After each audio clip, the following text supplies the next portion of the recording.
اعوذ باللہ من الشیطان الرجیم بسم اللہ الرحمن الرحیم الحمد للہ وحدہ والصلاة والسلام علی من لا نبی بعدہ وعلی کل من صحبہ وتبعہ بإحسان بعدہ اللہم صلی علی سیدنا ومولانا محمد وعلی آلہ واصحابہ وبارک وسلم۔ محترم ناظرین و سامعین، ڈیئر ویورز اینڈ لسنرز، السلام علیکم ورحمۃ اللہ وبرکاتہ۔ پروگرام قرآن سنیے اور سنائیے کے ساتھ آپ کا میزبان محمد سہیل رضا امجدی آپ کی خدمت میں حاضر ہے۔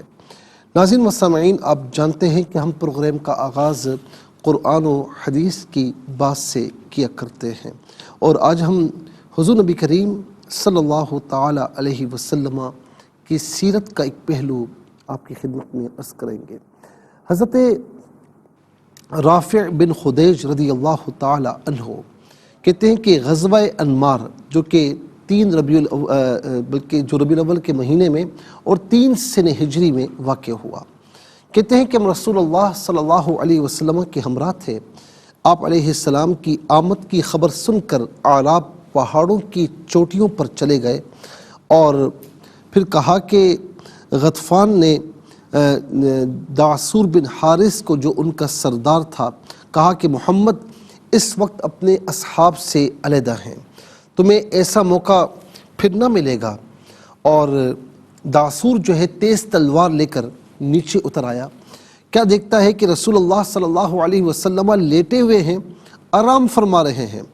وہ تلوار کھینچ کر آپ کے سر پر آ کر کھڑا ہو گیا۔ آپ علیہ السلام بیدار ہوئے تو کہنے لگا کہ محمد صلی اللہ علیہ وسلم، تجھے مجھ سے کون بچائے گا؟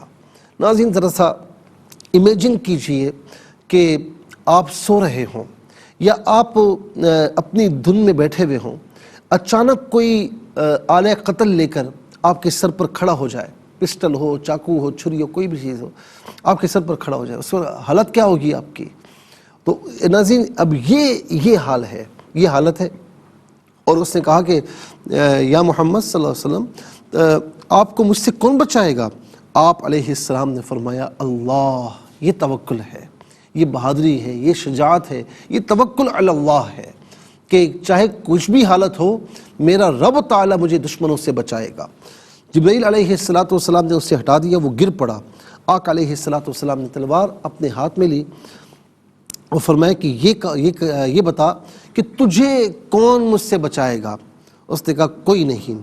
الغز رسول اللہ صلی اللہ علیہ وسلم نے اس سے کچھ تعرض نہ کیا، اسے چھوڑ دیا۔ ناظرین، لیکن وہ آپ کے اخلاق سے ایسا متاثر ہوا کہ آپ پر ایمان لے آیا۔ غزوہ احد میں شوال کے مہینے میں 3 سنہ ہجری میں ہوئی۔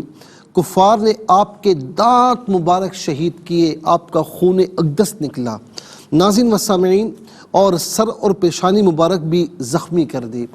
مجھے الحمدللہ وہ مقام دیکھنے کا شرف ہوا۔ ناظرین، کیا وہاں پر خوشبو ہے، غزوہ یہ جبل احد کے دامن میں ناظرین، جہاں پر آپ کا سر اقدس لگا تھا، تشریف فرما ہوا تھا، تو پہاڑ نے اپنے آپ کو نرم کر دیا۔ ناظرین و سامعین، تو اس مقام پر ایسا ہے کہ جیسے کوئی یعنی پہاڑ یوں سیدھا آ رہا ہے، تو بالکل محسوس ہوتا ہے کہ کوئی چیز یہاں پر آئی ہے اور یہ پہاڑ نے جگہ چھوڑی ہے اور اندر ہوا ہے، تو باقاعدہ وہ پہاڑ اندر ہوتا ہوا محسوس ہوتا ہے۔ اور ناظرین، جہاں پر آپ کا خون اقدس لگا ہوا ہے، کیا وہاں پر ناظرین خوشبو آتی ہے۔ اللہ رب العالمین سب کو وہاں کا دیدار عطا فرمائے۔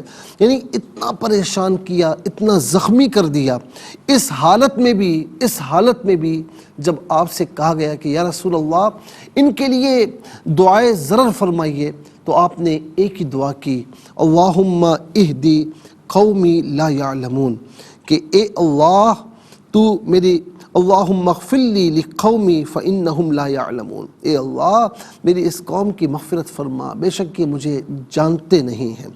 جابر بن عبداللہ کہتے ہیں کہ غزوہ نجد، غزوہ ذات الرقاع بھی کہتے ہیں، جمادی الاولیٰ 4 سنہ ہجری میں واقع ہوا۔ ہم رسول اللہ علیہ السلام کے ہمراہ تھے، واپس آتے ہوئے ایک گھنے جنگل میں آپ کو دوپہر ہو گئی، آپ ایک درخت کے سائے میں اترے، اپنی تلوار اس درخت سے لٹکا دی اور آپ کے اصحاب ایک ایک کر کے درختوں کے سائے میں اتر گئے۔ اسی اثناء میں آپ علیہ السلام نے ہمیں آواز دی، ہم حاضر ہوئے تو کیا دیکھتے ہیں کہ ایک بدو آپ کے سامنے کھڑا ہے، بلکہ بیٹھا ہے۔ آپ نے فرمایا کہ میں سو رہا تھا، اس نے آ کر میری تلوار کھینچ لی، میں بیدار ہوا تو یہ تلوار کھینچے میرے سر پر کھڑا تھا، کہنے لگا کہ تجھے مجھ سے کون بچائے گا؟ میں نے کہا اللہ۔ یہ سن کر اس نے تلوار نیام میں کر دی، آپ نے اسے کچھ سزا نہ دی۔ اس اعرابی کا نام غورس بن حارث تھا۔ ناظرین، اس طرح کئی واقعات ہیں کہ جب اگلا دشمن آپ کے پاس پہنچا، تلوار سونت کر کھڑا ہوا، کون بچائے گا؟ آپ نے فرمایا اللہ۔ اور جب آپ نے ہاتھ میں تلوار لی اور آپ کھڑے ہوئے اس پر، تو تجھے کون بچائے گا؟ مجھے بچانے والا کوئی بھی نہیں ہے، کس کے بارے میں کہے گا؟ بت کہاں سے بچائیں گے؟ تو پھر ناظرین، لیکن آپ دیکھیں کہ آپ کے اخلاق سے متاثر ہو کر پھر یہ لوگ اسلام میں داخل ہو گئے۔ اللہ رب العالمین ہمیں حضور نبی کریم علیہ السلام کے نقش قدم پر چلتے ہوئے استقامت کے ساتھ دین اسلام پر ہمیں زندگی بسر کرنے کی توفیق نصیب فرمائے۔